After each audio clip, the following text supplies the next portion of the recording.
I'm going to unmute us, and then guess what comes after that? I think it's a transition as we say, guess what? It's Thursday night, so that means it's time for your one and only Marvel Crisis Protocol vlog. That's right, it's Wait. Did I roll a wild? Did I? Your Marvel Crisis Protocol vlog. I am Tim. My mic is pointed down. Let's point that bad boy back up. Up and proud. Up and proud. That's what we always say here. Guys, it's Thursday night. That means we're going to be talking about some Marvel Crisis Protocol stuff. I am joined tonight by the ever-lovely Danielle Cole. Hello. Sitting across from me here, and we are going to be talking about a whole bunch of stuff. Dani and Taylor, this past Monday on Oh Yeah, the Power Phase, right here on the Twitch, every Monday at 7 p.m. Eastern, played an Ultimate Encounter. We did. You tag-teamed. We did. An unstoppable Colossal Knot. Colossal Knot. Not to be confused with the... A Juggersus. The Juggersus. The Juggersus. That's what they say. Which sounds like a Juggernaut Pegasus more than anything. Wow. Can you imagine? So, all right. Real quick question before we actually get into anything of note. Say that word again. A Juggersus? A Juggersus. Yes. Is it a Juggernaut with a horn or a Juggernaut with wings or both? I just imagined a Juggernaut with a horn. Okay. That was the first image that came to my mind. Yeah. I was thinking in my mind that it was a Juggernaut with wings. Oh, okay. But I don't think there's a wrong answer. Yeah. Chat, let us know. Is what's the word again? Juggersus. A Juggersus. Is it a Juggernaut to be suspicious of? Is it a Juggernaut with a horn or a Juggernaut with wings? Or both. Is it both? Is it a Juggernaut that you should be suspect of with a horn with wings? We are asking the hard-hitting questions here. We are. You're not going to hear this anywhere else. Correct. There is no other Marvel Crisis Protocol vlog that is asking these questions. This is what's on the hearts and minds of, literally everyone, not just people that play Marvel Crisis Protocol. Yeah. But, so we're talking about that game from Monday. We're going to talk about the new cards that came out for the Sentinels. Yes. That dropped this week from our lovely friends over at AMG. We are also going to be talking about one of the last LVO qualifiers of the year, Everwinter. Ugh. The biggest, potentially, seems like, should be Marvel Crisis Protocol in-person event in the Northeast. That's where we are, right? So excited for East it. Coast is Beast Coast. East Coast is Beast Coast. We got all the beasts. That's going to be here in December. We are going to be there. And guess what? We're going to be giving away a couple things for those of you that might be in attendance. In addition to all that, Dani and I are going to do one of the things that only Dani and I can do best. And that's rampant, wild, unresearched speculation. Oh, yes. On a potential new affiliation coming to Marvel Crisis Protocol. Yep. One of my favorite teams, groups, comics, titles ever. Yeah. Villains turned good. Just trying to do the good thing. They're just trying. At least some of them are. You do love a redemption arc. I love a redemption arc. Not everyone deserves one, but when they're done right, they are flawless. Killmonger, very specifically, should have been given the opportunity to have a redemption arc. 100%. Especially since he was right the entire time. Yes. But Yep. let's get right into it. Dani. Awesome. Yeah. Dani. Okay. Games played. Yep. Hobby thoughts. Mostly the latter. What did you hobby this week? I hobbied it up with, like you said, Taylor at Yeah. Dragon Games. Mm-hmm. We played Monday night. We played the Ultimate Encounter with the Unstoppable Colossal Knot. How did it go? Oh my gosh. Well, we got through a round, right? Yeah. And we were like, well, let's set the tone, right? Okay. So what did you bring? What did he bring? How much threat did you play? What tactics cards did you have? We played 17 threat. Like it? I played a leaderless X-Men affiliation because I wanted to get fluffy with it. I was like, if we're stopping a Colossus Juggernaut, Juggernaut Colossus, I want to go X-Men. I want to keep it in the family, as it were. And then I thought, I don't really want to do Storm or Cyclops. And Dan's like, you got 17 points. Who do you want to bring? I was like, Rogue, hands down. Oh, Love her. Beast. Yeah. Yeah. Didn't bring Beast. Oh, gotcha. So I wanted to bring Rogue. And then I was like, ooh, what if? Okay, what if? Because I was trying to go with like a fun theme list. Yeah. What if I took Miss Marvel? No, Captain Marvel. Right? Because Rogue stole her powers. Yep. So they're connected. And then I wanted to take Miss Marvel, but she didn't fit with the points. Yeah. And then I was like, Wolverine, X-23, Honey Badger. Hell yeah. Boom. So that's what I took. Clones bringing clones. Everybody's stealing each other's powers, cloning, cloning a clone. So that's what I brought. Taylor just brought the hurt. He brought Mysterio. He brought Punisher. He brought, oh God, I can't even remember all of what he brought. Yeah. Let me look back at the screenshot. Those seem like super stoppable people to go up against an unstoppable Colossal Knot. His big thing was bringing people who wouldn't be super susceptible to physical damage. Who wouldn't be super susceptible. So he was like, I don't really want to like... right. Super Giant was another one, right? Because she can only take massive one physical damage. Like he was kind of thinking like strategically like that. I should. What else we played, but I don't remember. That's actually incredibly interesting. Yeah. So he brought Mysterio, who you have to spend power against to roll against his actual physical defense, which is 1. Otherwise, he gets his mystic defense. Vision. And because he can't spend. All right. And Vision, Gamora. Was that 5 people? Because we each had 5. Yeah. So we ended up having like 1 odd person per round. All right. They just got a move. Who just got the old short move. Yeah, just a little short move. But it's free. Yeah, it was free. And when someone gets dead or spaghetters, then you're back to 9. Exactly. You know? Yeah. Plan for the future. Yeah. So we had this great like plan. And we were executing the plan beautifully. Yeah. It was like incredible. And we're kind of like looking at each other. I'm thinking, we're not doing this right. There's no way we're playing this right. It can't be this easy because we like got him down easy. Like no one had taken damage yet. And I was like, there's no way. And then Dan clarified in chat that we were in fact doing it wrong because we thought that you like every one of his activations, like 3 activations in a round, we thought you picked a different tower token and then he would just run. Oh, right. Gotcha. So we played the first round completely wrong. Absolutely wrong. After that, it got interesting and fun. Okay. You know, Wolverine got flipped. We did a little bit of damage to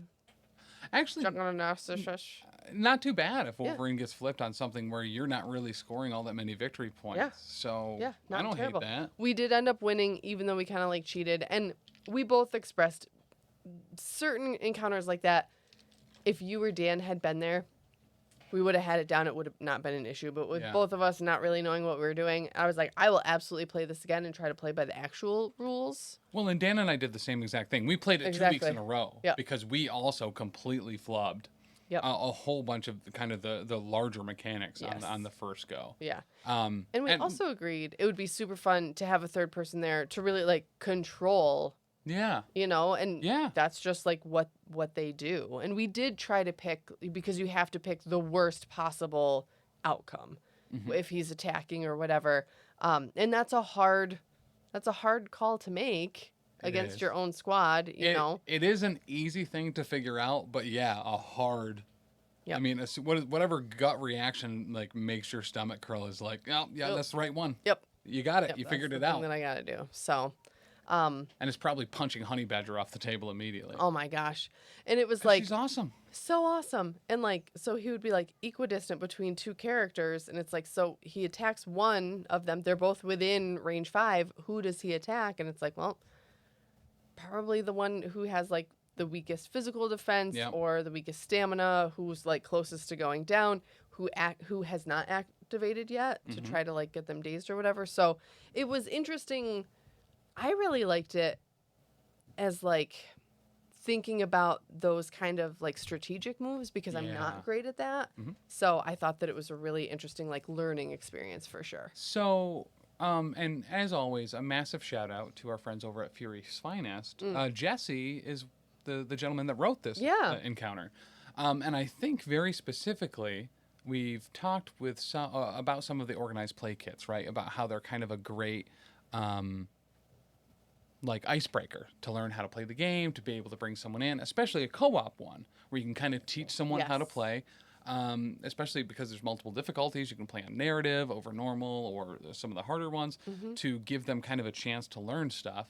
I think very specifically in that organized play kit, the players having to choose what's worst to happen to them is actually an incredible learning experience for figuring out how to play the game as a whole. Because you actually have to think about that a little bit. You can't just say, oh, well, it just attacks this. It's like, well, this one would hurt a lot. Right. Why? And like, why would it hurt the most? Why would it be the most detrimental to us? Yeah. And just get in that mode. Because if you can think about it on yourself, you can apply it to other people. And I feel like it really like opens up your mind where like, for me, I'm not good at thinking of what the other person might do to me. I'm horrible at chess because of it, because I can't think moves ahead and I can't picture what the outcome would be. If I do this, then they can do that. I'm not good at that. That's just a really like big weakness of mine.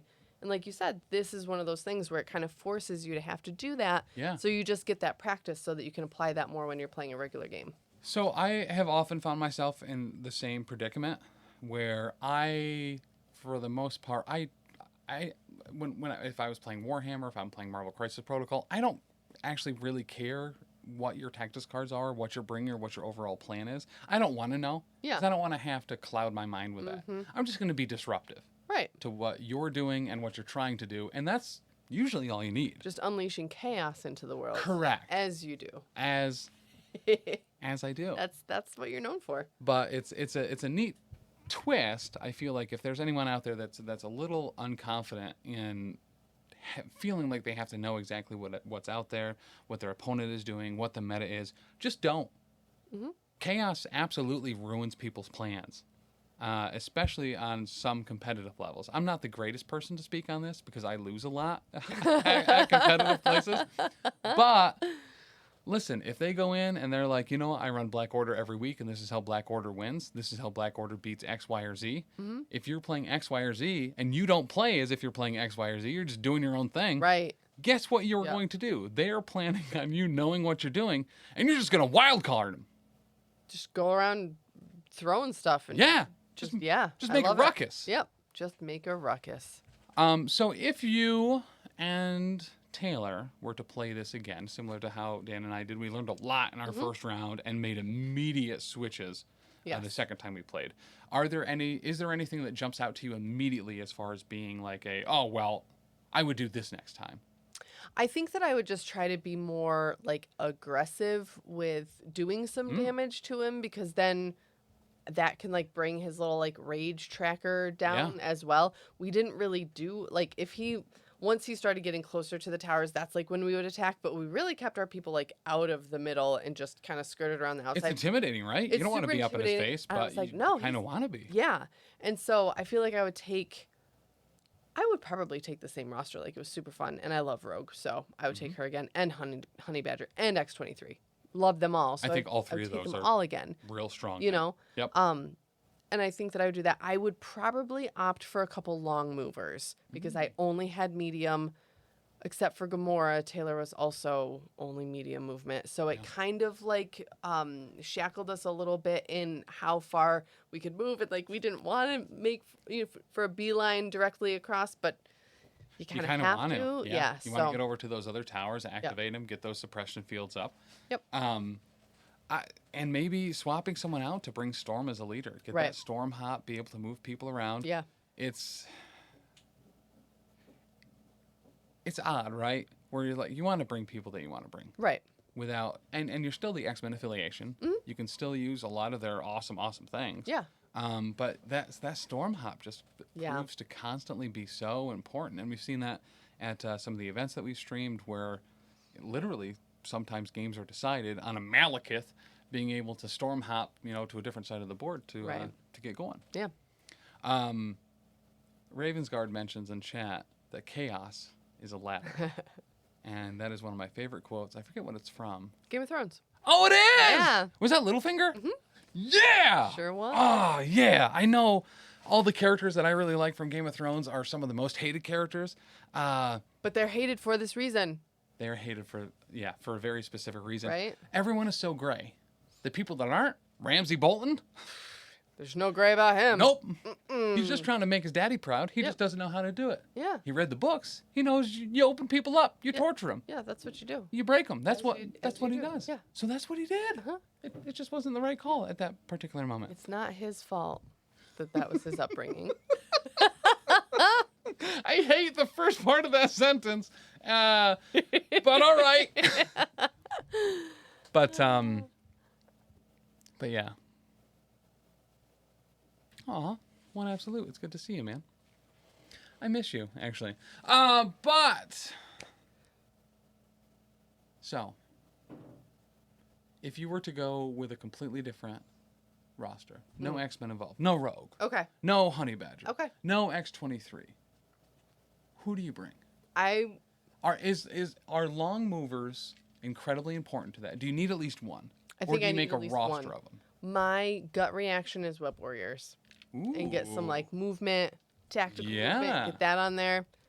That's my gut reaction. And I've never played them, so maybe the next time I do this encounter, I'll bring Web Warriors.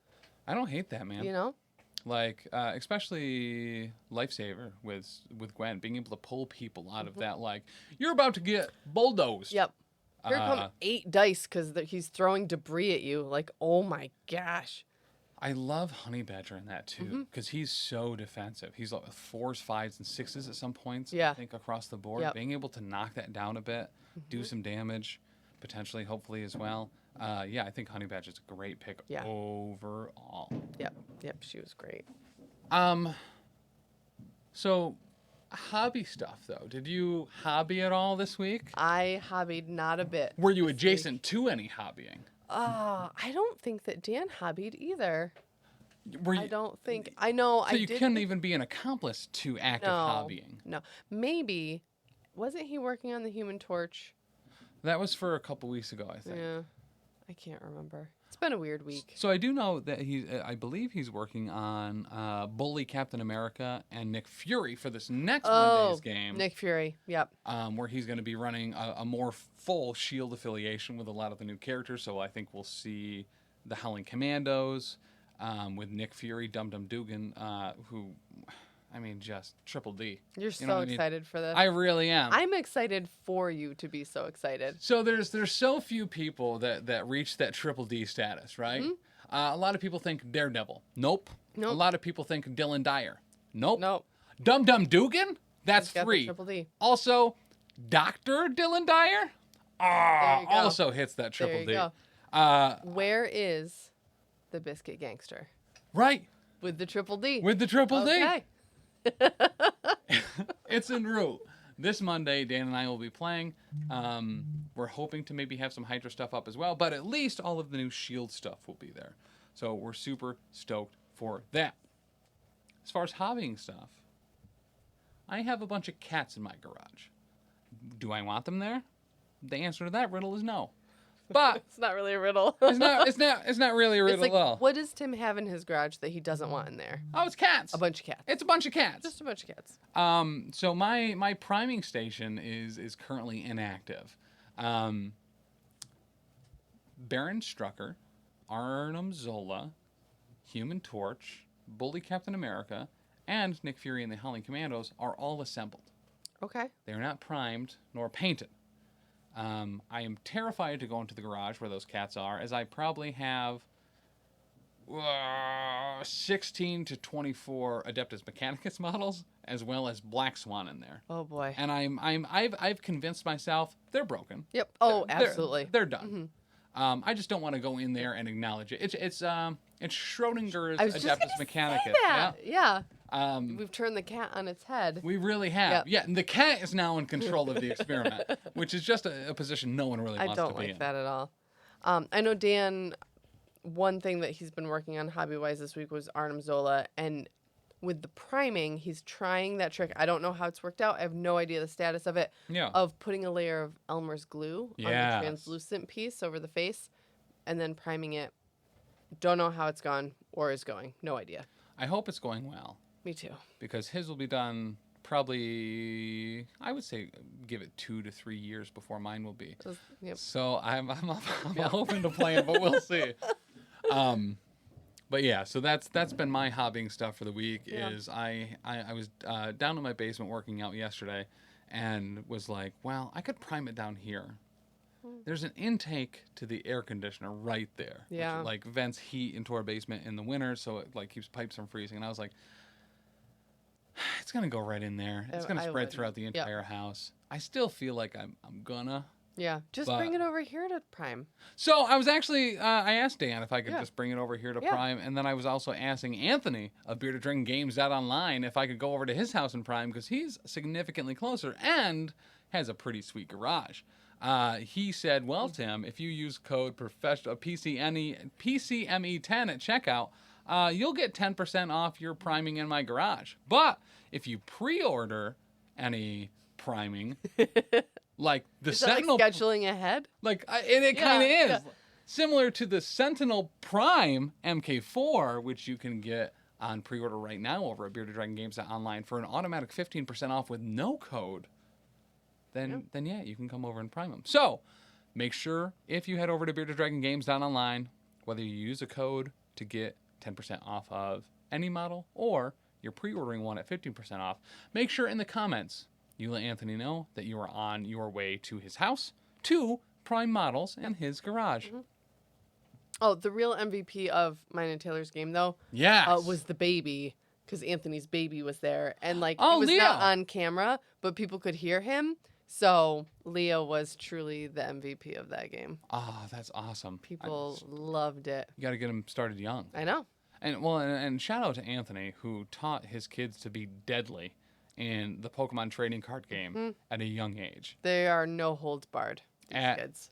While we were at camp this past year, we were in the Adirondacks, and I was bullied into playing a game of Pokemon with his son, his older son. Yes. He's what, like 6? I think so, 5 or 6. Yeah, he's like 6 years old. He let me pick a deck out of many pre-constructed decks. There's so many decks. And he picked a deck as well. He picked what was, he said, a level 3 deck. And I said, I want to play bug Pokemon. And he's like, there's some bugs in that one. It's level 1 though. And I didn't believe him. I was like, whatever, kid. I'm going to trounce you. Yep. There are massive differences between level 1 and level 3 decks. Let me tell you, I was throwing Weedles at all sorts of like mega evolved Charizards and like legendary Pokemon. I'm like, oh man. I didn't realize this was going to be such a problem. So my end result in that game, I won. Okay. I conceded right before it ended because I made an attrition strategy and it worked. I effectively did the equivalent of, I'm just going to use Metapod and cast Harden every turn until he runs out of cards because he's drawing them faster than me. If I deck him, I win. Right. Because it's not going to be on damage and it's not going to be on knocking out his Pokemon. Yeah. So yeah, I tried to paralyze him and sleep him every turn. All right.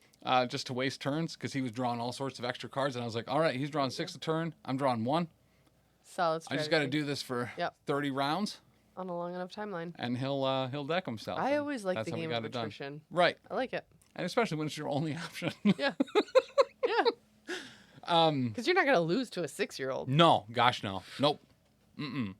Listen, I played Super Smash Brothers against my son a whole bunch until he won. And it took him, well over 100 attempts to get that first win. But he got a Nintendo Switch when that finally happened. Yeah. I also wanted it because I wanted to play the new Super Smash Bros. Right. But it's a win-win. It is.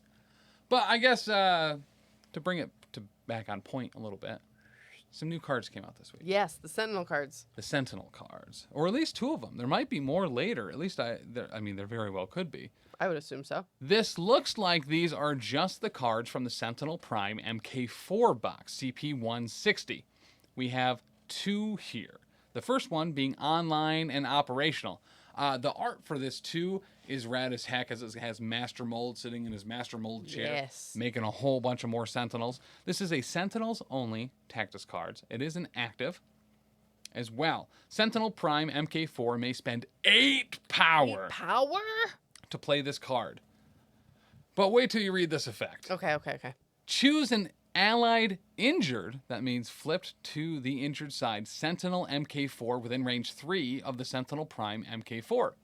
The chosen character removes all damage, all special conditions, drops all objective tokens, and flips his card to the healthy side. That's spending 8 power to get a healthy... A brand new... Oh my god. Fresh out of the box Sentinel for 8 power. Oh, it's got that fresh out of the box smell too. It does. Oh.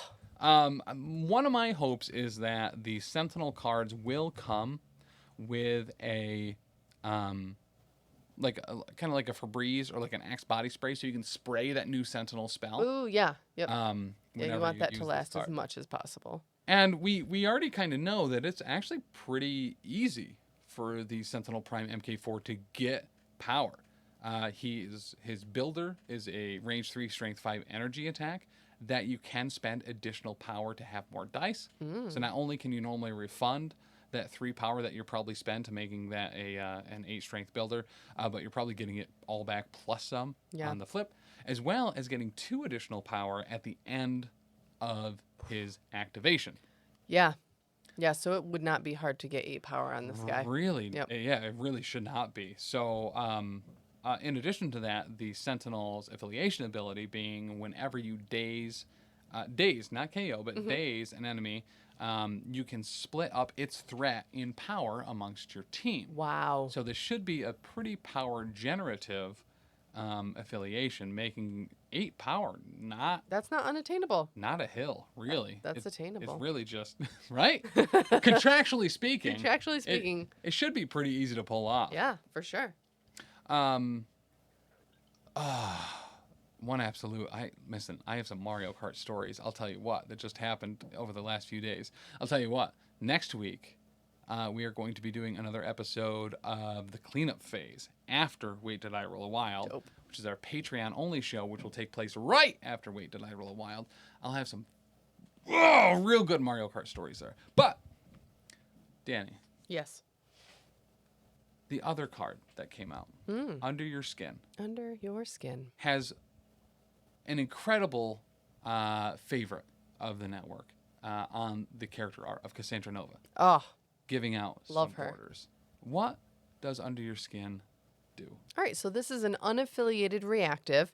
When you include this card in your squad, choose one non-Sentinels affiliated character in your squad. It is now a Sentinels affiliated character. If your squad is using the Sentinels affiliation, when the chosen character is deployed, it gains a nanite token. After all characters are deployed, discard this team tactic card. The character with the nanite token gains the flight and immunity poison bleed superpowers, because that's what the Sentinels have. Right? That immunity. And it doesn't cost anything. It doesn't cost nothing. Just one tactics card in your squad. That's it. It's just Under Your Skin. And I mean, we know how I don't use tactics cards. Right. That might be one I would actually use. So, all right. So not only do you get flight, not only do you become an automatic 6 threat character as you are now immune to poison, you now also count as part of the Sentinels affiliation. Now, as far as we are aware, right now, there is not a massive benefit to being counted as part of the Sentinels affiliation, unless you're trying to bring in maybe a bullseye to help fill out the squad as a whole, and you're bringing maybe one of the lesser Sentinels. My expectation is that there will probably be cards in the Sentinel MK4 box that has to do with Sentinels affiliated characters. Maybe a new Cassandra Nova card, maybe a new Cassandra Nova model. What? Right? With a nanite. With so many nanites. Just Under Your Skin. Everyone knows that the only way to stop Cassandra Nova is bleed and poison. Yeah. Yep. So now she finally has it, and she has flight as well, assuming that she has nanites. Did she have flight before? She did, but, whatever. But now she's immune to bleed and poison. She is. Cool. Everyone says, what do you do to Cassandra Nova? She has fast healing 1. There's no way to get around that. Yeah. You put bleed on her. Make it cancel out. Now she's immune to bleed. Yeah. Guess what you're doing? Nothing. Absolutely nothing to Cassandra nothing. Nova. Oof. I like that. Outside of the shtick of the show of every character that's immune to poison should be 6 threat. Yep. My hope is that in the regular Sentinels box, there's a little bit more to flesh this out. There should be something really cool about making a character affiliated with the Sentinels. But I also like it thematically. The story it tells is you have those nanites in there. You're becoming an Omega Sentinel yourself. You know, you're part of the team now, and it's not necessarily your choice because you got little robot bugs in your blood. And we know that AMG loves the storytelling aspect of this game, so it's not just in there by like some kind of coincidence. Yeah. I completely assume that there will be something in there that adds to the rationale and the benefit of that, and really will just flesh out that story that they're telling. As far as characters that you want to see narratively infected with a whole bunch of little metal bugs that will now have flight. That's the part that I really like about this. I think of about a whole bunch of long movers, right? Nebula with flight, Gamora with flight, long movers being able to just fly right up and over. Yep, any Gamora type of building, came to mind for sure. Yes, over any type of uninteractable scoreboard that's just thrown into the field. You know what I mean? You can get over it all. Yeah, made me want to stab myself in the eye. Stupid scoreboard. I'm salty about it. Yeah, no, I feel like it's really interesting. And if you think about it, so if you're going against like Midnight Suns, right? And Blade, where they're going to want to put bleed on you as much as possible, you get some of your people immune to bleed.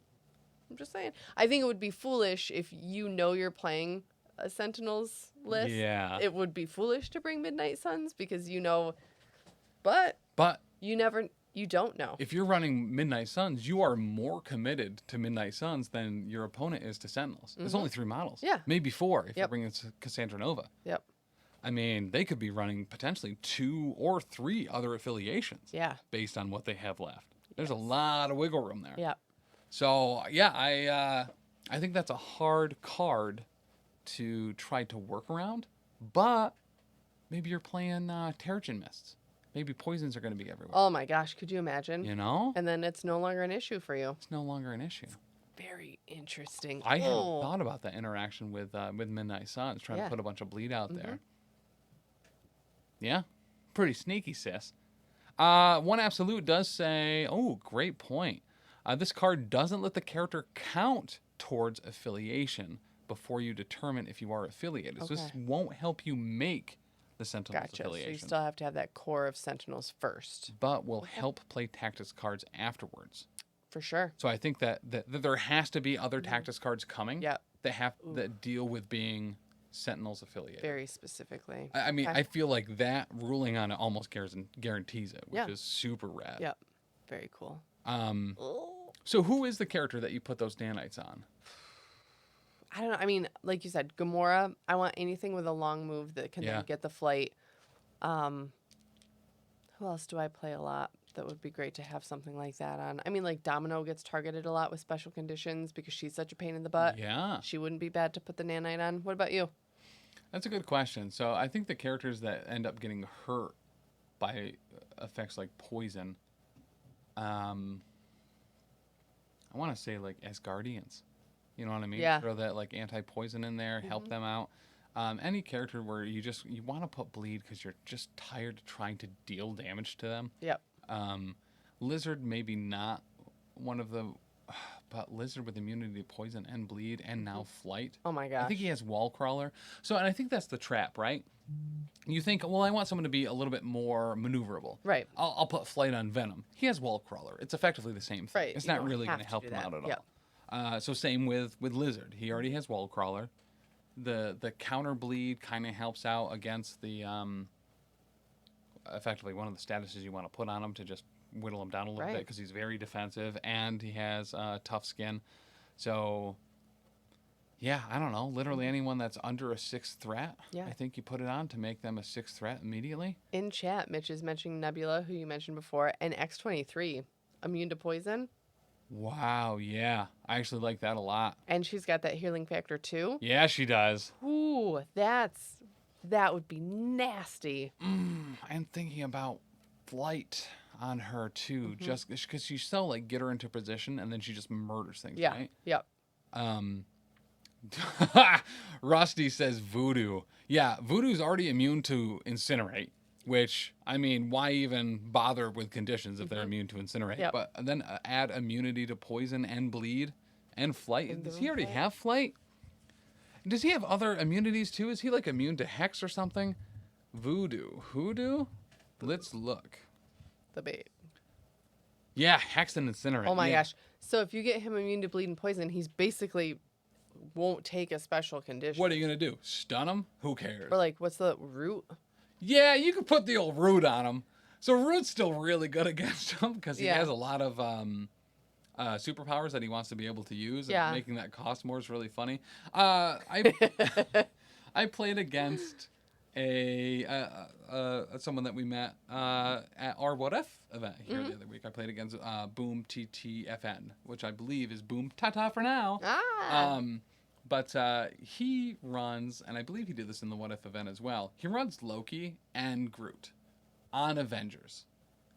Okay. So he gets the Loki tax, making all your superpowers cost 1 more. And he runs Groot, who can apply Root as Avengers for only 1 power. Oh my gosh. So when you are rooted and Loki taxed, Oh my gosh. every single ability that you could possibly use costs 2 more. Body slide by 1 for Cable now costs 4. Wow. Stupid little things that cost 0. Mr. Sinister, using a genetic token to get rid of a special condition, goes from 0 to 2. That's wild. Anything that's a 0 on there, or is a reactive that's usually relatively inexpensive, or 1's turning to 3's is massively detrimental. That's really huge. You expect to be able to use that constantly and often. Nice punch on Juggernaut being 1. Oh yeah, I'll spend 1 to block the 1. Now it's 3. It's like, this is dumb. Yep. And this you is can't do stupid. it. And it's so interesting, like the balance in the game mechanics, right? Because when they made these characters and they made the cards in that way, they accounted for, all right, this is going to be like a cheap thing to really get the momentum going. Yeah. And then when you debilitate it like that, like your hands are tied. Like there's so much less that you can do, and you really have to weigh, do I want to do that or do I need to wait? Yeah.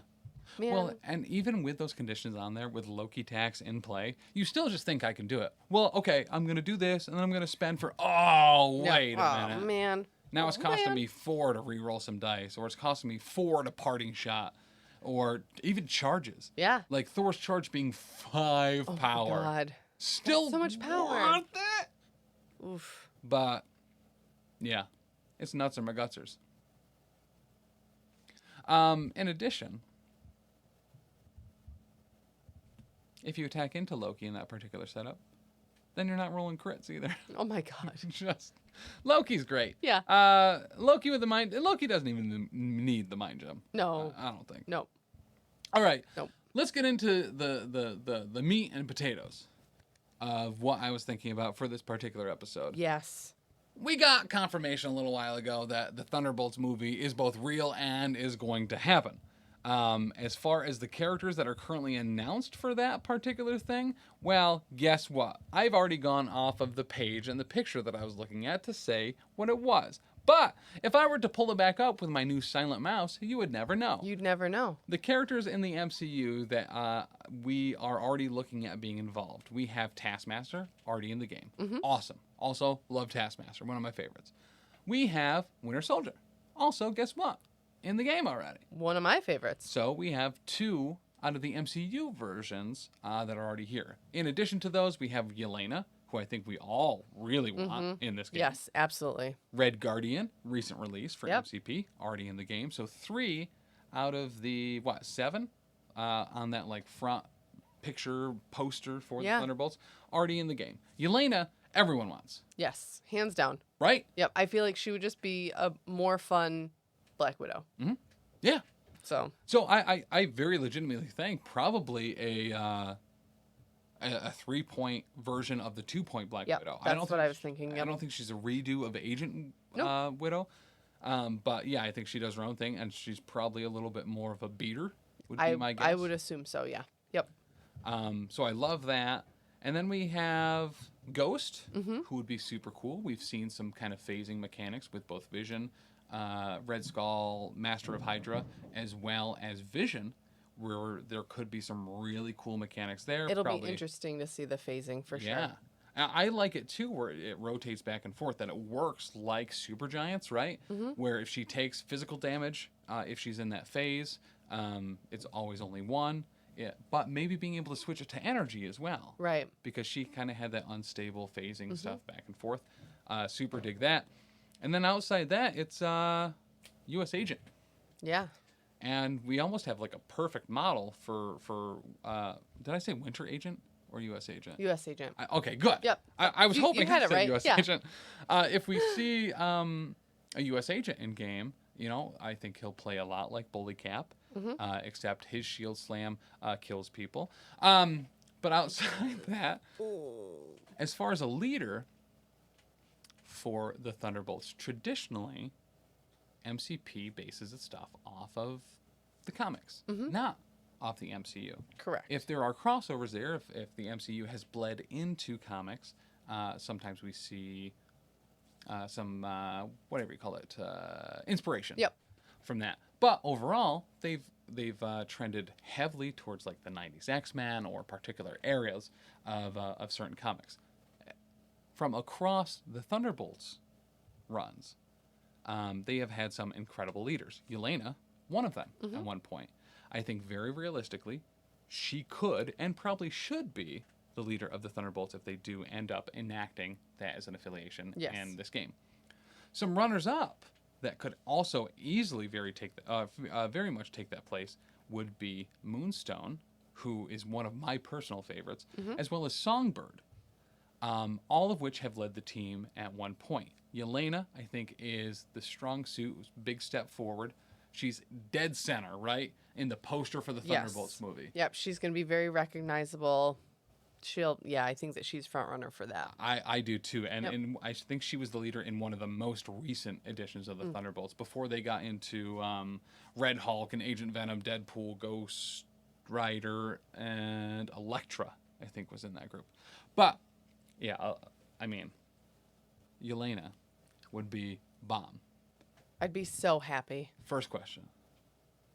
Because she could potentially be a leader, do you see her as a 3 threat or a 4 threat?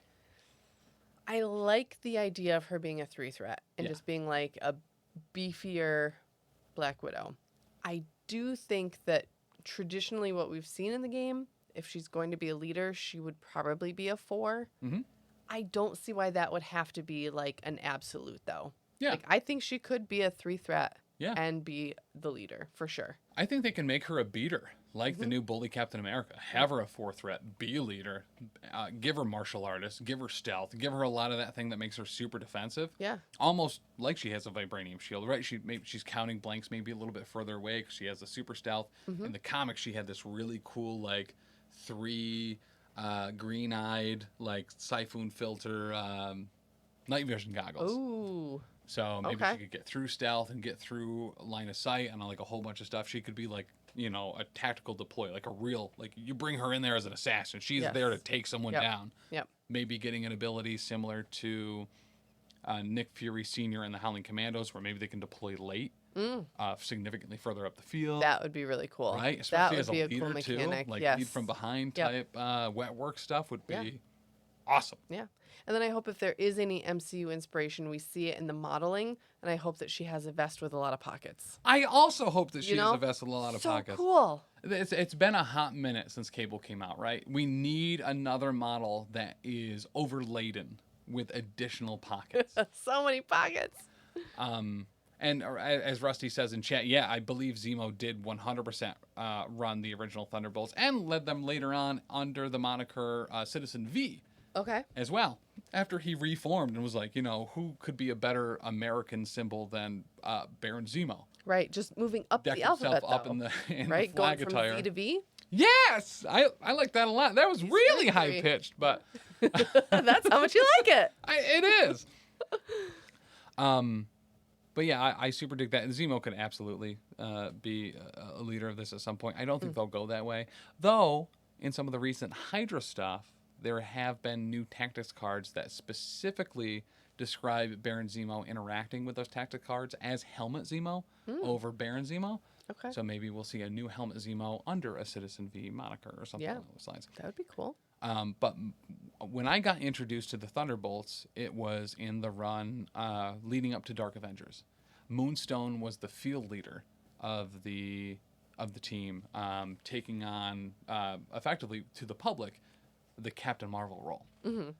She had stolen the Moonstone from somebody, Dani Moonstar or something like that. I forget who it was. Please correct me in the chat or in the YouTube comments. But had energy projection, had all sorts of like mental deal, mess with people powers. She was awesome. She effectively working for Green Goblin at the time, who was Harry Osborn, not disguised, but playing Iron Patriot, some repurposed Iron Man armor decked out in the American flag to lead this Dark Avengers team. It's so cool. But she was awesome, constantly both sabotaging the team for her own benefit, constantly sabotaging Norman Osborn for her own benefit. She was an awesome character that really played up that like Loki triple, quadruple, quintuple sabotage vibe. I think she could be a really cool alternate leader to Yelena as well. And just looking at some of the stuff about her online, like she could be a blank slate for AMG as far as like what abilities they can give her, because she's listed as so many different. She can fly, she can become intangible, she can project laser like energy beams. She can have the gravitational forces, so she can move and manipulate matter, stuff like that. She can generate miniature black holes. Like there's so many different things that she can do that they can really, if they're looking at this affiliation and they're wanting to round it out, they could just use her. Like, what are we really missing? Boom, there you go. She's the swinger, right? Yeah. She's the Scarlet Witch that comes in there with just an absolute treasure trove of different abilities that has an answer for everything. Yeah. Is difficult to deal with, but probably, you know, whatever it is, has some major hang up that maybe she's super power hungry, which would make total sense there. Yeah. Or is a slow mover, or has weak attacks, but she has ton of battlefield control. Moonstone is absolutely, unequivocally one of my favorite characters. I would love to see her in a Thunderbolts affiliation, in a Dark Avengers affiliation, and potentially leading this group as an alternate leader as well. Yeah. The third one I wanted to talk about, and this is the one I know the least about, because most of my run with... Most of my run with Thunderbolts was Mac Gargan, Venom, Bullseye disguised as Hawkeye, Iron Patriot, Dakin, one of my favorite characters, and it's super predominant in Marvel, as well as being a very forward LGBTQ character as well. Would love to see him disguised as Wolverine, or just as Dakin himself. Really rounding up. We really need 4 Wolverines. Yes. And we know another Wolverine is on its way in that Sabretooth Wolverine Rivals pack, so we really need a 5th and to bring in Dakin. And then a 6th as Dakin disguised as Wolverine as part of the Dark Avengers. Yes. You need that versatility for sure. You really do. But Songbird is one out of the team that was leading into the whole Dark Avengers storyline.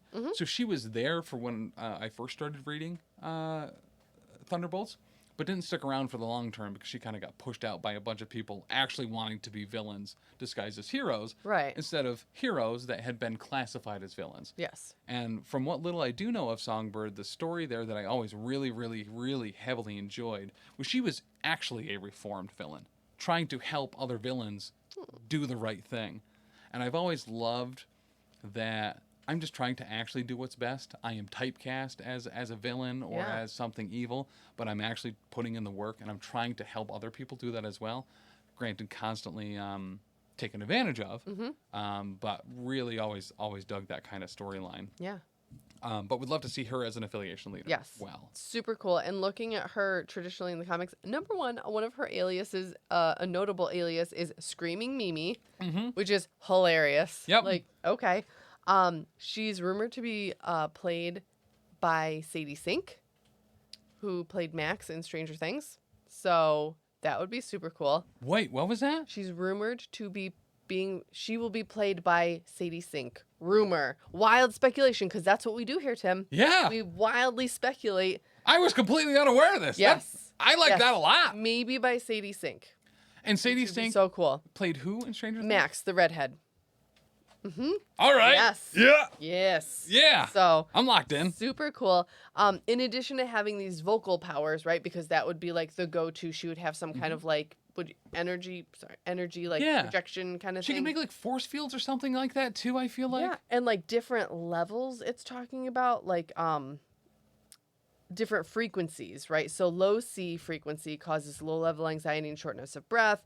G causes severe headaches and fatigue. A can cause blindness, right? So like throwing special conditions on people because you have this super ranged attack.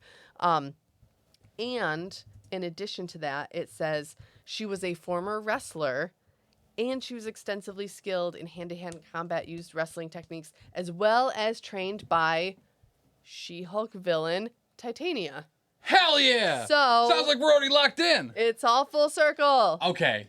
All right. So I was super unaware. I thought that was a long shot character. The fact that there's already rumors about who might play her, yes. Love it. Yes. Second, a Thunderbolts movie just got announced, and we're already getting rumors about who might be playing Songbird. Super great. Yes. Also, linking her to a character that's in the recently released Disney Plus show. Yep. All right. Yep. I'm getting real hyped about that. You might as well start picking your color scheme and planning for when you get to field her in the next 3 to 5 years. Yeah. A lot of my interaction with her outside of the early Thunderbolts that I read, and not early Thunderbolts, I know that's not even early in the Thunderbolts, whatever, but my relative early Thunderbolts reading was she was in the, it wasn't Avengers Assemble, there was an old series of games for the GameCube and PlayStation 2 called X-Men Legends. That was like an RPG statted 4-player kind of Diablo grinder that was really super fun. And then they made an Avengers one that I think was called, I want to say Avengers Assemble, but I know that's not it. But Songbird was in one of them. Okay. And the big thing about that game was you could have team attacks. Deadpool was also involved in that. And I remember like in the trailer, there was a team up between Songbird and Juggernaut, where she could use one of her low frequency things and would put this massive pink force field over Juggernaut. Yeah. That would just let him run into things even more and harder. Incredible. Without taking damage or anything in response. Ultimate Alliance! I'm glad you're here, man. Thank you. Chat is the best, man. Yeah, it really is. These people, we love you guys. And yeah, that game was rad as heck, and I had a whole Thunderbolt storyline in there with affiliations and stuff, so it was super dope. Yeah. Dude, Songbird's awesome. That's really awesome. So out of those 3, are there any ones that you're particularly would be pulling for as potential leaders for the Thunderbolts affiliation? I think Yelena makes the most sense because she's the most easily recognizable, but I also think that Moonstone is a great contender just because of her personality type and the way in which she got her power. She seems like, super manipulative. She seems like she just kind of falls into that, like, narratively as a leader. Yeah. More than Yelena, but time will tell, man. Well, and it's one of those things too, right? Where we've seen it with Brotherhood, we've seen it now with the new Hydra affiliation, where a really good spot to be in is having a lower threat leader and a higher threat leader. If Moonstone was, say, a 5, and Yelena was a 3, having 2 different affiliation leaders with 2 very different ways to play. Yeah. Moonstone maybe being more about moving your opponents around and battlefield control, while Yelena being, I don't want to attribute her or liken her to Sin and her affiliation with Cabal, but something a little bit more subtle about being able to secure objectives or get objectives off your opponent or something along those ways, or just that Wetworks deal, right? Having an almost like Cable affiliation where you get in there, and if they're holding an objective, maybe you get some type of reroll, or you get an extra dice on your attack because they've done the reroll if they're holding objectives with Shadowlands Daredevil. But being able to add some type of objective retention mechanic to there, and then have Moonstone be all about battlefield control, I think is a great spot. And I think we've seen too, like AMG is completely capable, and they do a really good job of adding that versatility piece to the different affiliations, so that you can really, depending on your play style, you have different leaders who can apply or who can appeal to the type of play that you want to have. I love that versatility, and I can very much see that being a thing that happens. I don't see why it wouldn't. Right.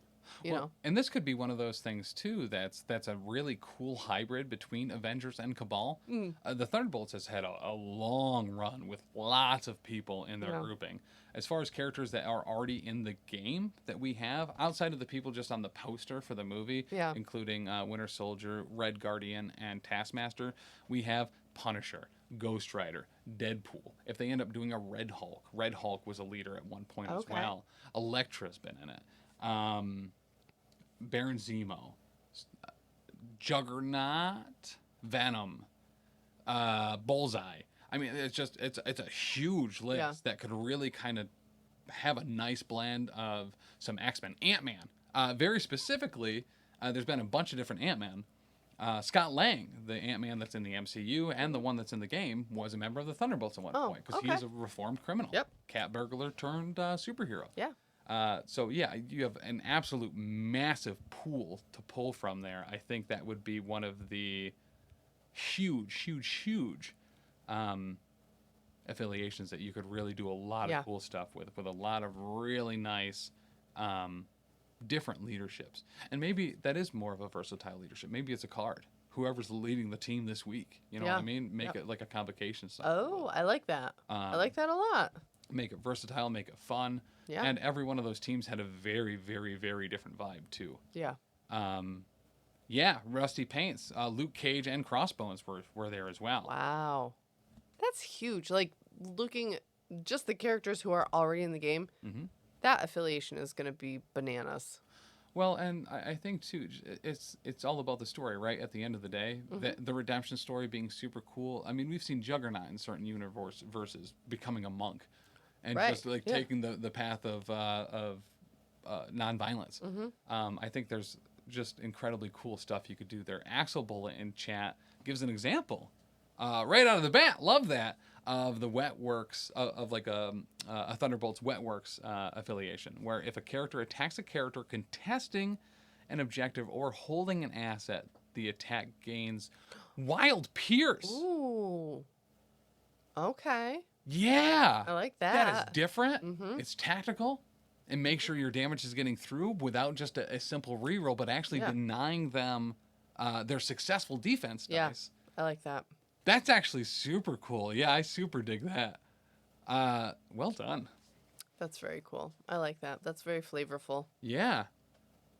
Well, and just different enough to be exciting because there's only so many ways you can do a reroll. Yeah. Right. Yeah. But adding it to be a trigger as a negative reroll for your opponent, unless they're playing Daredevil, obviously one of the strongest characters in the game, because his blanks always count as successes. You know. But yeah, so Ravensguard, good point as well. Cable's leadership is already currently called Wetworks, so Cable ruins everybody's fun. Cable. Right? Who the heck is that? But, Dani. Yeah. The last thing I just want to touch on very quickly. Okay. Is the Everwinter event. Yes. One of the last LVO qualifiers of the year is going to be taking place in Boston on the weekend of December 10th. We will be there to stream it. We will also, over the next few weeks to few months, be giving away raffle tickets for their massive raffle. There is most likely going to be some heavy MCP prizes in that raffle pool. We will be giving away a number of tickets to it. 3 lucky winners will be getting 10 raffle tickets each. Wow. You have to be in person to redeem those. So, if you haven't already, there is a massive benefit to booking and buying your tickets for Everwinter early.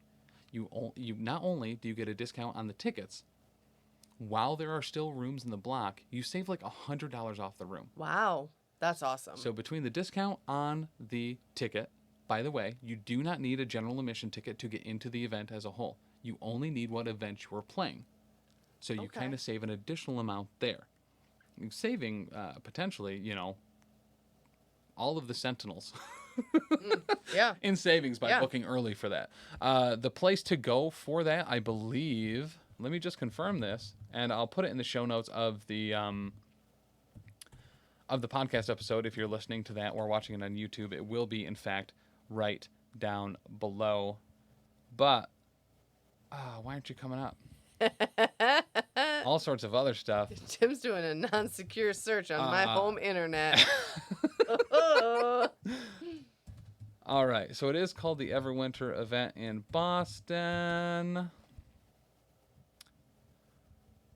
See, this is why you need links. It's sometimes difficult to spell correctly. It comes up really quickly if when you spell it right. When you remember that there are 2 R's in Everwinter, But if you go to wickeddicey.com, you'll see all of the events that are going to be up. They're going to be running stuff for AOS, 40K, Blood Bowl, X-Wing, Marvel Crisis Protocol, Malafox, Legion, Infinity, and a whole bunch of painting and hobby competitions as well. Head over there, check it out, get signed up, get your tickets early. We want to make sure that the MCP event for this is going to be huge. This should be the biggest MCP event in the Northeast. Let's make that happen.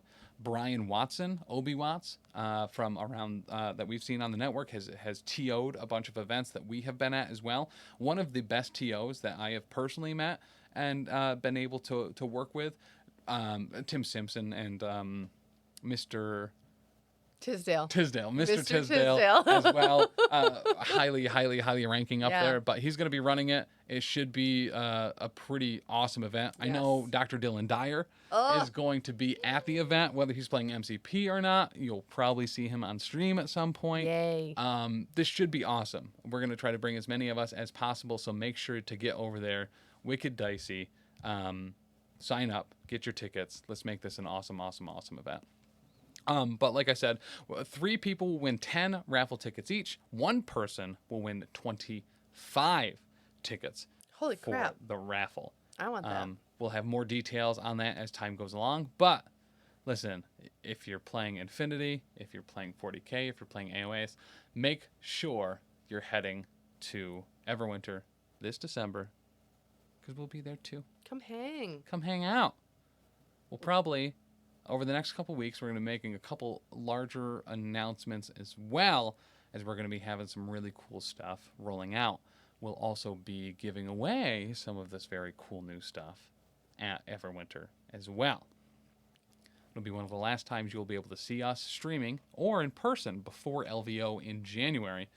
And this is an LVO qualifier tournament as well. So if you haven't gotten your ticket yet to LVO, if you haven't gotten that pass to some of the later rounds, because every tournament you go to is just steamrolled by the Montreal Shark Tank. Listen, for real. They'll probably be here too.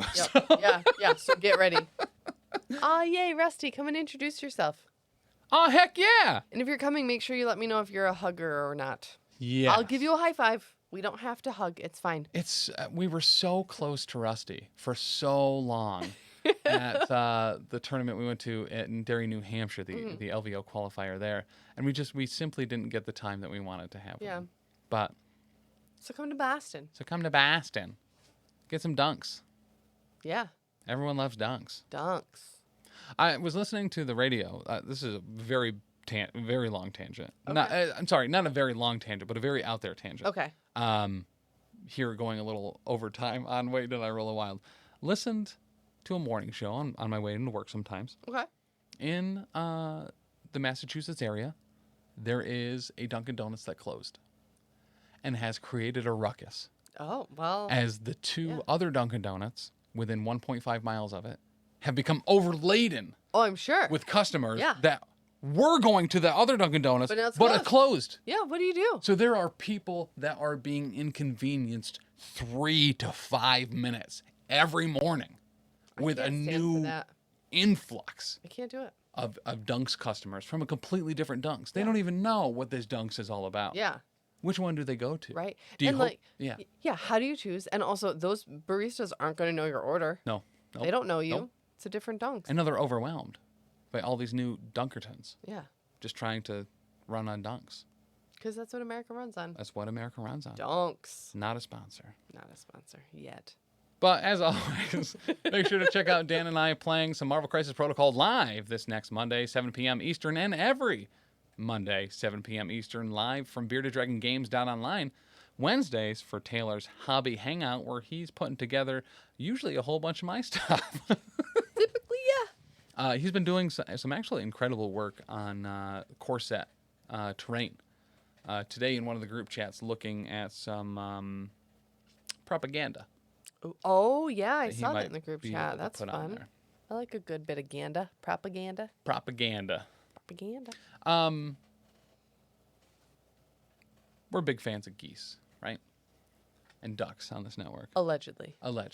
When those ducks become very professional, when they get their degree, when they get a good job, Some might call them a propagander. I wondered where that was going. The old Sentinel.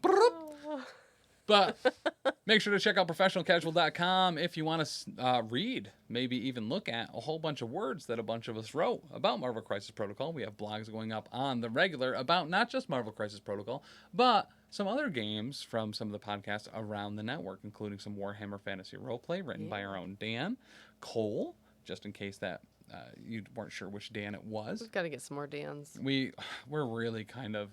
Two's not enough. It's not.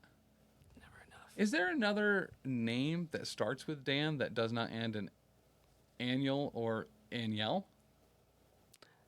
Our college friends, when I was pregnant with Lily, tried to come up with all of the Dan names. So like Danica is one. Danica. We need a Dandelion. Danica. A Dandelion. A Danwell. Yep. A Danicus. I think Danicus is probably a word. For sure. Danathy. Deriving from abacus. Yeah. Yep. Abacus. The Latin derivative.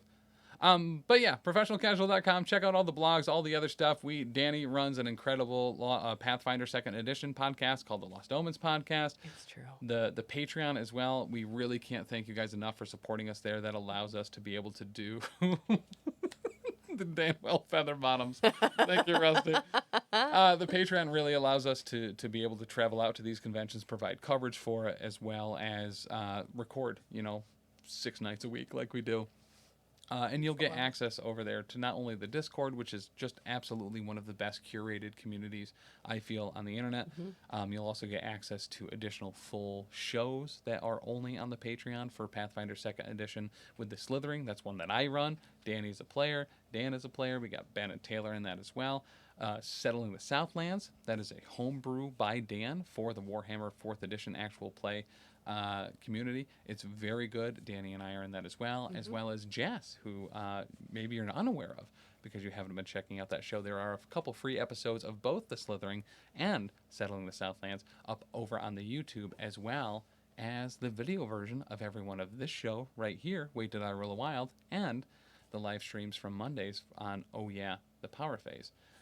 In addition, if they become a patron member next week, they'll have access to the cleanup phase. Oh, that's right. Yes. I can't believe I was going to forget about that. Yes. Stick around for the cleanup phase. And the cleanup phase, Patreon-only show, there's currently once a month. Episode 2 will be next week. And this is where we talk some real behind-the-scenes stuff that's happening around the network. We get into the nitty-gritty of some of the stuff that happens at events and conventions and tournaments, as well as our real behind-the-scenes hot takes about what's going on. You'll also hear a bunch of stories about something I said earlier that I should probably remember. Oh, Mario Kart. Oh, Mario Kart. Mario Kart. Friendships get ruined during Mario Kart and Mario really Party. do. Yep. And the place to hear about that will be the cleanup phase. If you missed episode 1, you can check it out on the Patreon at any level, even the $1 tier. Oh. For as little as $1 a month, you'll get access to a whole bunch of stuff, the Discord, and every episode, or every video episode at least, of the cleanup phase. So guys, as always, stay safe. I love you, and thank you for being our friend. And as always, a massive shout out to our professional cake sitters and our King Ding Doppeldongers. Yes. Including Rusty. Nope, not Rusty. Because he's up on the chat. He just popped up, so I read your name. Now my mind is drawing a huge blank. We have Rob, Bastian. Leroy, Bastian, Cider Drinker, Bearded Dragon Games, Bicon, and Bicon. Thank you guys so much. We really appreciate the support, and honestly, we couldn't do it without you. Thanks much. Yeah. I love you all. Have a good day. Bye. Bye.